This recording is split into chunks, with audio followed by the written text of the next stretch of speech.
मैंने प्रशासन से पूछा, भाई मेरा कोई क्रिमिनल रिकॉर्ड्स हो आपके पास, कोई मेरा लड़ाई झगड़े का कोई सिंगल मुकदमा हो आपके पास? कहने लगे जी हम कुछ नहीं कर सकते, हमें ऊपर से आदेश है। मैं मिलर टाइम्स का पार्ट्स भी रहा हूँ, और एक हक बोलने वाला पत्रकार, मुझे नहीं लगता कि वो 3-3 लाख रुपए की 2 जमानती कहीं से ला पाएगा। ये मैं बड़ा मुश्किल में इस वक्त फंसा हूँ, तो मुझे ऐसा लगा कि मुझे ज़रूरत है कि लोगों तक ये बातें पहुँचाई जाए। तो ऐसा ये लग रहा है कि हज़ारों की तादाद में मुसलमानों को मतलब निशाना बनाया गया है कि जो मुसलमान यानी कि जागरूक हैं, अपनी आवाज़ बुलंद कर सकते थे, किया नहीं है, कर सकते थे, उन लोगों को इन्होंने पहले ही मतलब बंदिश कर दी है। अच्छा, आपने जब ये सवाल पूछा कि मेरा जुर्म क्या है, आपको क्या जवाब मिला? उन्होंने कहा कि जी हमें ऊपर से आदेश है। अब वो आसमान का आदेश है या मुख्यमंत्री का आदेश है, ये भी नहीं बताया उन्होंने मुझे। आप संभल भी गए।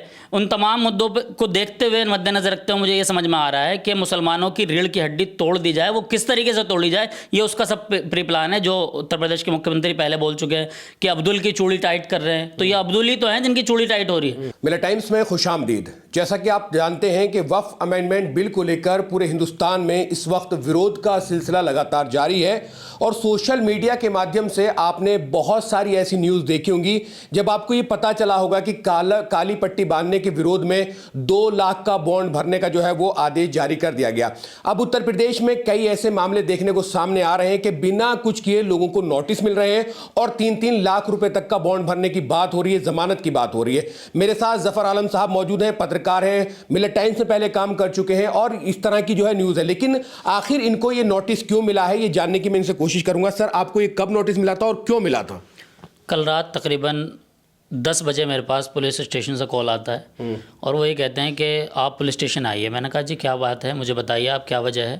तो उन्होंने कहा कि आपका एक नोटिस आया हुआ है। तो मैंने कहा मैं भी बाहर हूँ, फिलहाल नहीं आ सकता, लेकिन मैं सुबह पहुँच जाऊँगा। ठीक है। सुबह फिर रिपीट टू रिपीट मेरे पास कॉल आई कि आप आइए, आप आइए। मैं सुबह गया, मैंने नोटिस देखा, तो नोटिस में जो है उन्होंने ये दिखाया है कि मैं शांति भंग कर सकता हूँ। मैंने प्रशासन से पूछा, भाई मेरा कोई क्रिमिनल रिकॉर्ड्स हो आपके पास, कोई मेरा लड़ाई झगड़े का कोई सिंगल मुकदमा हो आपके पास? कहने लगे जी हम कुछ नहीं कर सकते, हमें ऊपर से आदेश है।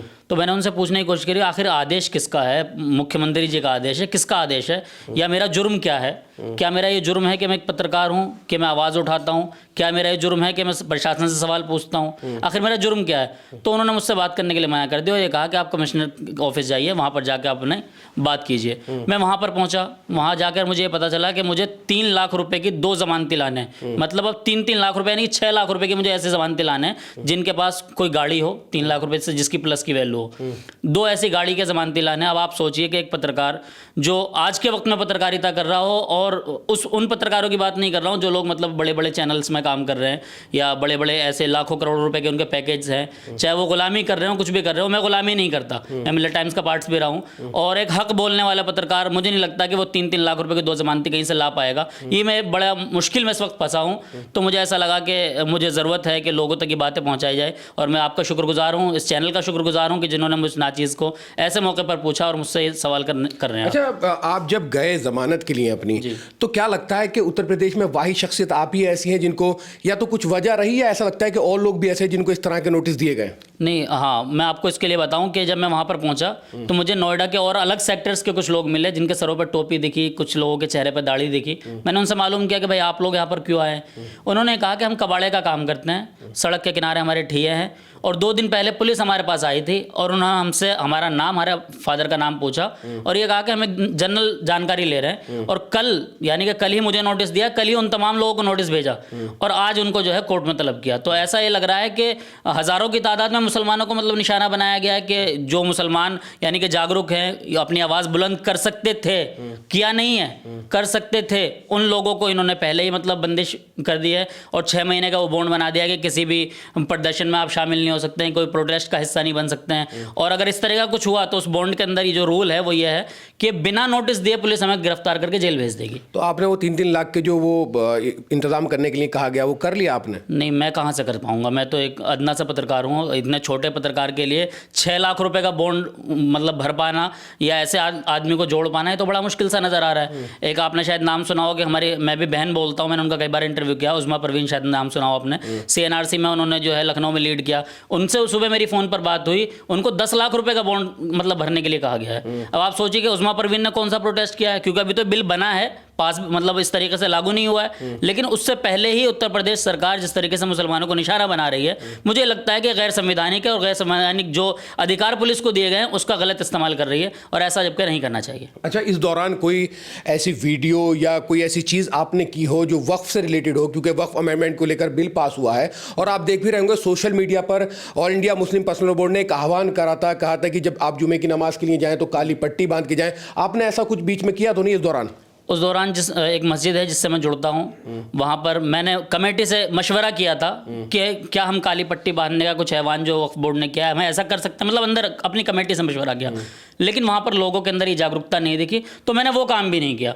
लेकिन सवाल इस बात का है कि जब मैंने कुछ किया ही नहीं तो आखिर मैं मुजरिम क्यों हूँ? अच्छा, आपने जब ये सवाल पूछा कि मेरा जुर्म क्या है, आपको क्या जवाब मिला? उन्होंने कहा कि जी हमें ऊपर से आदेश है। अब वो आसमान का आदेश है या मुख्यमंत्री का आदेश है, ये भी नहीं बताया उन्होंने मुझे कि मेरा जुर्म क्या है। उन्होंने मतलब इस बात से साफ इनकार कर दिया। उन्होंने कहा कि आप जाकर अपनी ज़मानत कराइए।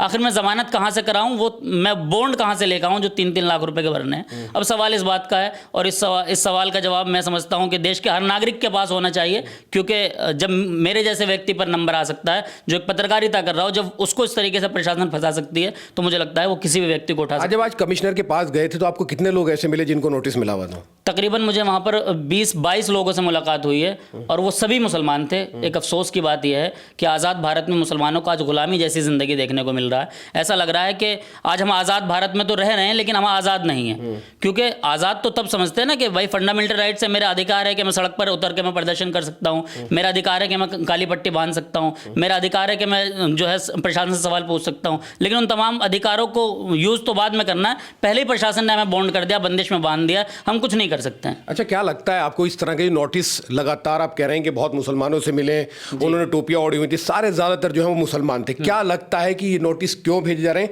इसके पीछे का क्या प्लान है? इसके पीछे का प्लान ये है, आपने पिछले दिनों देखा होगा, आप खुद पत्रकार हैं और आप तमाम चीज़ों पर कवरेज करते हैं, आप संभल भी गए।